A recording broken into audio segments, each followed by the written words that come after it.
রাগ মানুষের মাথায় উঠে গেলে কি না করতে পারে। হ্যালো গাইস, আমি প্রীতম আর আমি নিয়েছি 30 দিনে 30টা মিনি ব্লগ আপলোড করার চ্যালেঞ্জ। তো আজকে হচ্ছে ডে 19।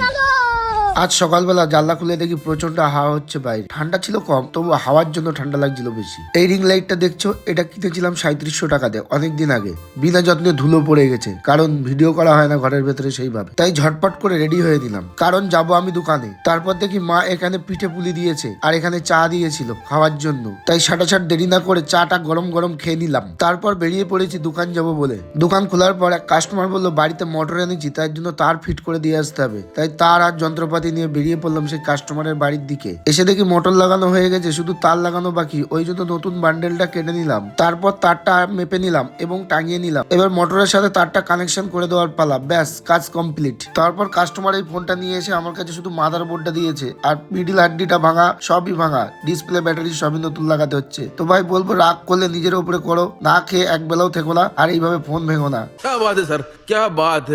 তারপর অনিশ এসে বললো তার গাড়ির উপরে একটা কাগজ লাগিয়ে দিতে, অর্থাৎ র্যাপিং লাগিয়ে দিতে, যাতে তার মিটারে কোনো দাগ না পড়ে। তাই আমি ছোট একটা টুকরো নিয়ে আর গাড়ির উপরে খুব আস্তে আস্তে এবং খুব সাবধানে লাগাচ্ছিলাম, যাতে কোনো দাগ না পড়ে। যাই হোক ভাই, বিগত 7 বছর ধরে ইউটিউবে ট্রাই করছি এবং কষ্ট করছি, এখনো কোনো সফলতা পাইনি। তোমরা যদি চ্যানেলটা সাবস্ক্রাইব করো আর একটা করে কমেন্ট ও শেয়ার করো, তাহলে সফলতা অবশ্যই পাবো। আর হ্যাঁ, কাজটা কেমন হলো অবশ্যই কমেন্ট করে জানাও। আর চলো, तो लाइक और शेयर ठोक दीजिए महाकाल का लाइक और शेयर ठोक दीजिए।